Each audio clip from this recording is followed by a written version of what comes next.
ఆంధ్రప్రదేశ్ మద్యం కుంభకోణంలో జగన్ అరెస్టు విషయంలో ఇప్పటి వరకు ఊహాగాన సభలు జరిగాయి. జగన్ అరెస్ట్ అవుతారా?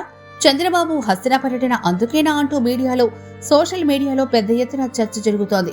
జగన్ హయాంలో జరిగిన ఈ కుంభకోణం మొత్తం ఆ పార్టీ అధినేత అప్పటి సీఎం జగన్ కనుసన్నలోనే జరిగిందని, ఈ కేసులో ఇప్పటి వరకు అరెస్టైన నిందితులు ఈ విషయాన్ని విచారణలో అంగీకరించారని వార్తలొస్తున్నాయి.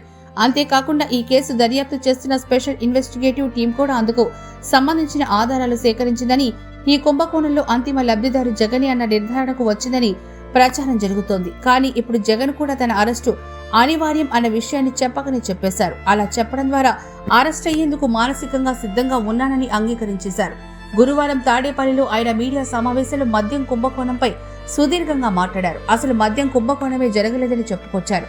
లిక్కర్ సేల్స్ తగ్గించి ప్రభుత్వ ఆదాయాన్ని పెంచితే కంపెనీలకు నష్టమే కదా, మరి నష్టాలొచ్చినప్పుడు కంపెనీలు ప్రభుత్వ పెద్దలకు ప్రతినిధులకు ఎందుకు ముడుపులు ఇస్తాయంటూ అమాయకత్వాన్ని ప్రదర్శించారు. సరే, అధికారంలో ఉండగా తాను చేసిందంతా మంచిదని, సుపరిపాలన అందించారని చెప్పుకున్న జగన్ చివరిగా తనను అరెస్ట్ చేస్తారన్న ప్రచారంపై మాట్లాడుతూ ఏం జరిగినా దేవుడు చూస్తూ ఉంటాడని వేదాంతం మాట్లాడారు. మొత్తం మీద మీడియా సమావేశంలో జగన్ హావభావాలు, వేదాంత ధోరణిలో మాట్లాడిన మాటలను బట్టి జగన్ అరెస్టుకు మానసికంగా సిద్ధపడినట్లే కనిపిస్తోందని పరిశీలకులు విశ్లేషిస్తున్నారు.